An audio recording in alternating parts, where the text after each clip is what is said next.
Kenya police arrested a police officer in connection with the death of a blogger about Ojwang, who was in custody. The incident led to protests in Nairobi, where 2 vehicles were burned and several protesters were injured. Protesters destroyed property and called for the resignation of the top police officer involved. Ojwang, who blogged about corruption on social platform X, was arrested in June for publishing false information about a top police official. He died 2 days later at the Central Police Station after hitting his head against the cell wall. A government pathologist refuted the police account, stating that Ojwang had head injury, neck compression, and other injuries pointing towards assault. An official investigation is underway. Now joining us to look at this current situation is a journalist in Kenya, the head investigations African uncensored Samuel Munya. Hello, Samuel. Hello, how are you? I'm fine. Trust you're good over there in Kenya. Yeah, I'm fine. Nairobi is cool. There are some few protests been happening. Okay, so now I'm going to move to the story concerning the blogger who was arrested for false information and has been dead. Now the first question is, what is the current situation about the death of Albert Ojwang in Kenya? Well, first things first, things have happened, several events have happened since the case was reported.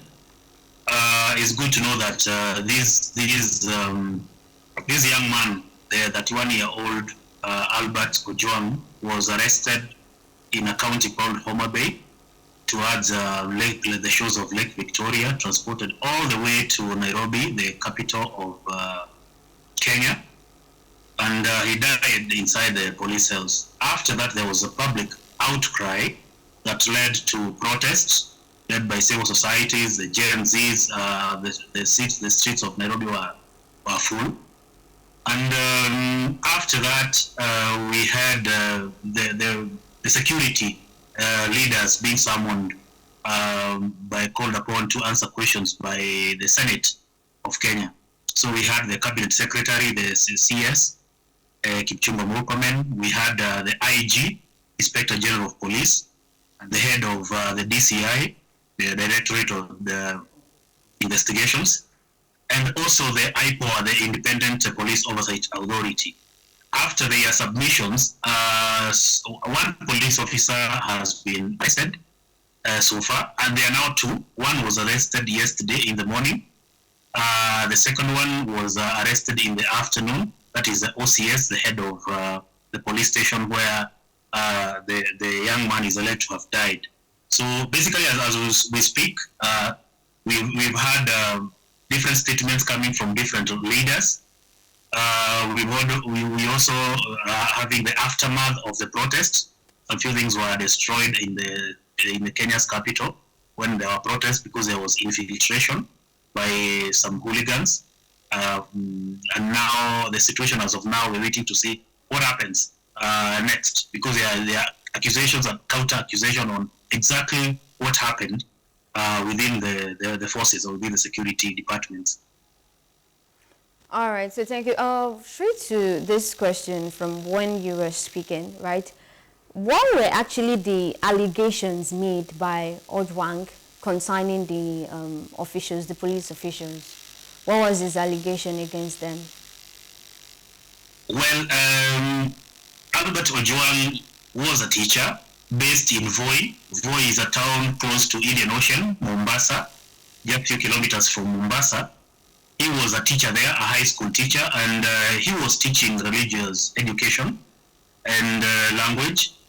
He was also a blogger who was tweeting different current issues with current affairs and also promoting different hashtags online. But specifically on these, he is accused of publishing defamatory statements that were made from fake newspaper headlines. And in the same context, before the police went to arrest him, they had gone to the media house, that is the Standard Group. The Standard Group issued a statement that there were GSU officers, the General Service Unit officers, that had gone to the media house based on that headline that alleged that one of the head of police, the deputy IG, is involved in crime, basically corruption, and it was called the cop mafia. That was the headline for that newspaper. And when they discovered that the headline was fake, I think they decided to pursue now the people who are tweeting or who are publishing the story that's supposed to be defamatory. And according to the IG Kanja, he said the deputy IG had complained about defamatory statements being published online, and that prompted the arrest of different bloggers. Actually, Ojwang was second. The first to be arrested was Kevin Moinde. And after the arrest of Ken Moinde, he's the one who disclosed the whereabouts of his accomplices. And that's how Ojwang was arrested. Then transported all the way to Nairobi. Died in police cell, though the police initially had issued a statement that he died in the hospital. But from the undergoing investigation, looks like he died in police cells. All right. So, has any government personnel reached out to the family of Albert Ojwang, other than the police statement released about his demise? Well, first I remember seeing the Nairobi governor, Johnson Sakaja, promising to do something for the family. That is employing the wife to Ojwang. I've seen that promise. I don't know whether that will happen. Two, there has been a statement from the president, William Ruto, in regards to the activity of the police. He didn't specifically mention that case, but he said everybody will be held responsible, whether you are in the security docket or outside. They will not entertain crime, and people will get arrested. All right. Concerning still this story, from what I read so far, what do you believe as a person that the police account on the death of the Albert Ojwang? There are very many conflicting statements, and it is all about the cover-up, if you ask me. First, they said the Ojwang hit the wall and died. That was the first statement that was issued. Later, we came to realize that there was intrusion in the police cell. When Ojwang was arrested and was taken to Central Police Station, there was a group that joined. And what happened has not been revealed so far, because the CCTV cameras were tampered with. That is according to Independent Police Oversight Authority. Who tampered with? There was somebody who was arrested, not a police officer. He confessed to have been paid 3,000 Kenya shillings to tamper with the CCTV. So that's the third arrest that had been made outside the police circles. Maybe when he gets interrogated, we should be able to know who paid him and why he had to tamper with the CCTV cameras at the Central Police Station in the duration that this person was harassed. Because when he came there, according to, if you listen to the Independent Police Oversight Authority and also the IG, they said he was in a good condition. He wasn't sick. He was ferried all the way 350 kilometers from Homa Bay all the way to Nairobi. But on reaching there, few hours he's dead. So, the first postmortem, the postmortem that was released 3 days ago indicates that he didn't commit suicide as alleged in the beginning. He had different strangulation, and you could tell there's somebody who did it. All right, thank you. How can you describe police operation towards this, the innocent and law-abiding citizens of Kenya? Are they civil enough? When it comes to police brutality. Yes.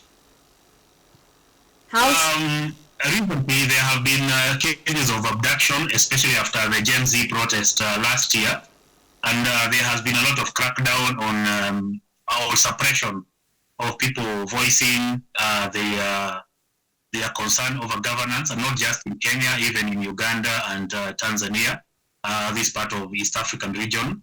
Kizza Besigye was arrested here in Kenya and is now under the custody in his country, Uganda.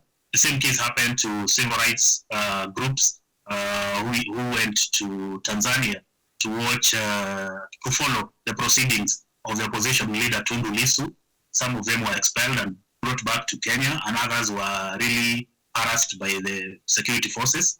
So there has been a lot of suppression recently on people who are criticizing the government. But looking at the Constitution of Kenya, there are some freedoms enshrined in the Constitution, and that's why people can protest and demand justice. And so far, we've started seeing the impact of the protest led by civil society groups, spontaneous, just from Gen Z's around there. Actually, politicians have less been involved in this protest. So you expect that if things if justice doesn't seem to come soon, there will be more protests because people want to see accountability, and they are ready to show up and demand. Like yesterday there were protests that the deputy DIG, who is a complement in that case, should resign. But the cabinet secretary, the IG, has insisted that he can't resign as of now because he hasn't been found guilty. So with this kind of statements, we expect that there could be more protests if the justice doesn't seem to come along soon. All right. I hope that justice will prevail. Just try and stay safe. Thank you so much, Samuel Munya.